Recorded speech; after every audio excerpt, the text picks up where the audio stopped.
Alrighty, welcome back everyone. We just talked about kind of what the fallout would be if Ohio State won the championship, if Notre Dame won the championship. What would be the talk coming out of that thing? And obviously, we'll get into that in time. We'll talk about what the actual fallout is once we get after that game. But let's jump into our final segment here and a little bit of a hot take Thursday for you guys. A little bit of a national title edition of this. And I have a couple of ones on here that I don't know if people are going to love, but at the end of the day, I do want to jump in. And the first one is just to add a little bit of spice to this thing. There will be a defensive or special teams touchdown in this game, and I just want to see one. I'll be totally honest with you. It might just be more manifestation than anything else, but we have seen these teams make their fair share of plays on defense and special teams throughout this year and throughout this tournament especially. You know, you did have the Jaden Harrison take one back for a kick return against Georgia. You obviously had Jack Sawyer make that play against Texas, so these teams are not necessarily incapable of doing this. They are more than capable of doing it, especially Notre Dame. So these defenses have the ability, no doubt about that, and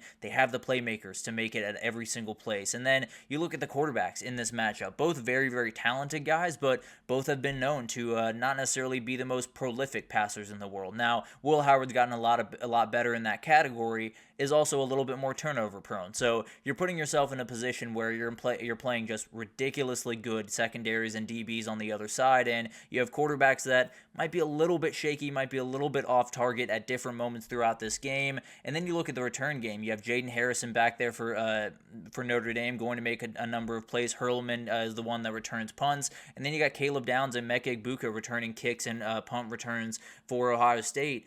This could be a return. There's no doubt about that. So this year has been off the walls weird. It's been all about different upsets and craziness and everyone bouncing all over the place and no one knowing who's good and everything in between.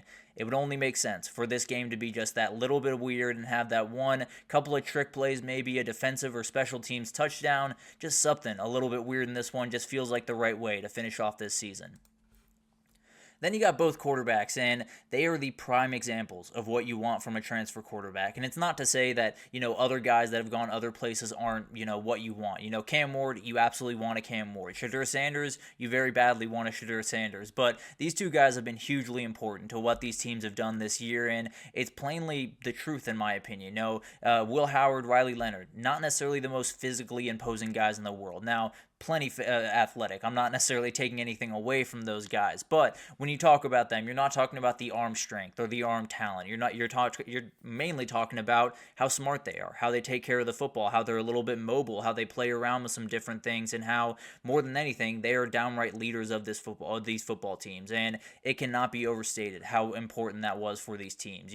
They had the loss to Oregon that was on Will Howard's shoulders, and he has taken a huge step forward since that, both on the field and off the field. Riley Leonard has been kind of stabilizing force. After that NIU loss, they could have lost themselves very quickly. And then Riley Leonard and a lot of the other leaders on this team stepped up, said, we're going to find a way to bounce back from this, and they've been able to do it. So these quarterbacks, and a lot of the quarterbacks we've seen over the past couple of titles, aren't necessarily the most miraculous physical specimens you've ever seen in the world, but they're going to make the right plays. They're going to execute at a really, really high level. They're going to lead their teammates in the right way, and everyone's going to play that little bit harder because of that guy. So portal quarterbacks are really, really hard to get right. They're really, really hard to find a way to make sure that they fit in your offense, that they fit your locker room. But the biggest part is, do they fit your locker room? And both these guys very much do. That is shown throughout the season, and definitely in the last couple of games, it's really shown with these. The winning coach in this one is the second best coach in the country. I feel pretty good about this one. I'll be totally honest with you, especially when we're talking about Ryan Day. Marcus Freeman, we can have a little bit more of a conversation about, but Ryan Day is one of the best head coaches in the country. If you rank him anywhere below number 5, I have a question, because I don't know how you could. But at the end of the day, he is a guy that if he gets to that spot on Monday, if he wins that national title, it will be a massive jump in his spot in the overall coaching world, and the gap between him and Kirby Smart would not be as big as some people will make you believe. But at the end of the day, very, very talented head coach, and he would be in a position where he would be pretty firmly the second best head coach in the country as far as I'm concerned.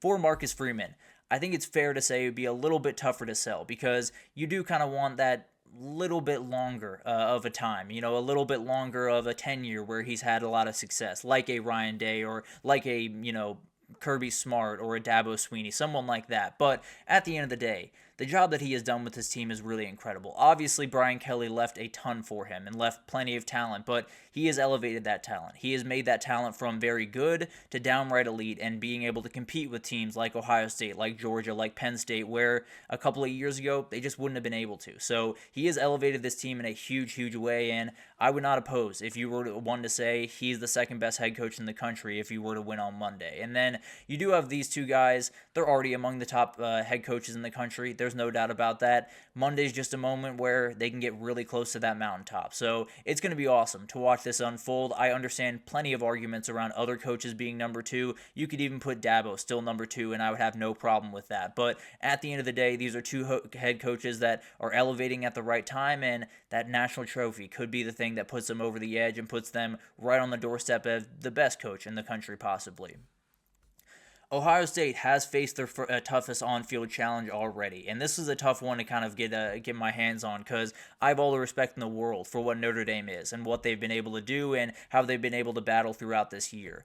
I just think Texas might have been tougher just from a matchup perspective because Ohio State loves man battles. And while I do think Notre Dame will switch it up just a little bit in this game, play a little bit more zone or play man underneath, maybe a cover two man type concept where you play man underneath, you have the two safeties over top to kind of bracket when you need to. But at the end of the day, there are so many guys on that Ohio State offense that it's just going to be really hard. I don't think I would trust certain NFL cornerbacks to guard Emeka Egbuka and Jeremiah Smith one-on-one, frankly. So there are going to be openings there, no doubt about it. And then Notre Dame, they can make life tough for Ohio State, but if you can't get that run game going, if you can't get Riley Leonard's ability to run the football going like Penn State did in a lot of different ways, will they have the downfield passing game to make plays? Will they be able to find the openings in this back end that is a whole lot better than what Penn State has? So it's going to be a really tough matchup. I just think this is a much tougher matchup much easier, matchup for Ohio State than it was against Texas.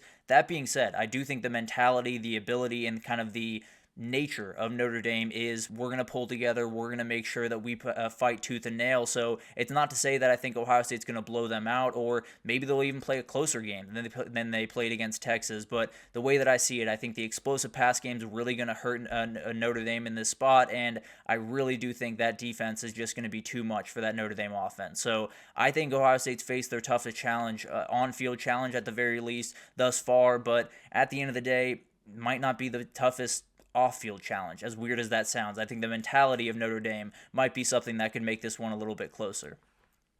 And then Notre Dame, if they win this game, it would change college football forever. And it's kind of a hard thing to do, and I might want to do a full segment on this maybe next week sometime. But if Notre Dame wins this game, there will be conversations around some universities about going independent. I can absolutely promise you that, because when we talked about the money earlier, $40 million for the CFP run for Notre Dame, Ohio State closer to $5 million because you got to split it with all of his Big Ten buddies. So that's the reality of this sport. Notre Dame has the ability to say, we're going to keep all of this to ourselves. We're going to be able to re-put it into NIL and recruiting and all of that in the revenue sharing agreement and all of the different things that are coming up. They're going to be able to do that. Now, not every school can do this. In fact, very few schools can be independent. That's just a very hard thing to do. You have to be in a financial standing that is astronomical. But there are a couple. Let's just be totally honest. There are a couple of teams that would possibly consider this, and one in particular that we can talk about in more detail in that big time segment, but there's something that it wouldn't happen overnight. I don't think it would happen in 2025 or maybe even 2026, but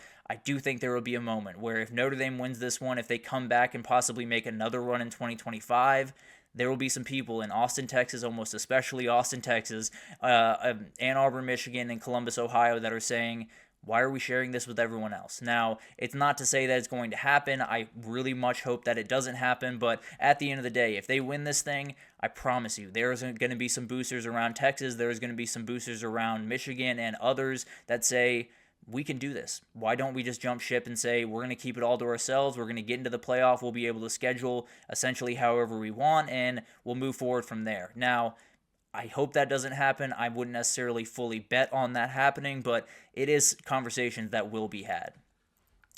These aren't the two best teams in the country, and that is more than fine. And this is a tough one because I love what Notre Dame has done. I love what Ohio State has done this year. But to me, these are just not definitively the two best teams in the country. But at the end of the day, I don't think you can say any two teams are definitively the two best teams in the country. So at the end of the day, it's not necessarily a diss on Notre Dame by any means, but I don't know who I would have as the top two teams. I think I could make a very good argument for those two teams right there, Oregon and Ohio State. I could say Ohio State, Texas. I could say Oregon, Texas, which I wouldn't, but at the end of the day, I possibly could. But at the end of the day, I think it's one of those things where you're going to have a year like this. The college football season was absolutely off the walls, and it came down to who can kind of stay even, who can make the plays when they very much need to. Notre Dame did that time and again. So I don't want to take anything away from Notre Dame. I don't want to say Notre Dame is a bad team. If they're not the number 2 team in the country, they're number 3 or 4. So I'm not necessarily saying they are far away from where they should be, but the reality is, I just don't think these are the 2 top teams in the country. I think they're the 2 most deserving teams in the country, which I'm more than fine with them being in the national title. So it's going to be awesome to watch all of this unfold. Wanted to make sure I did a full show where it was just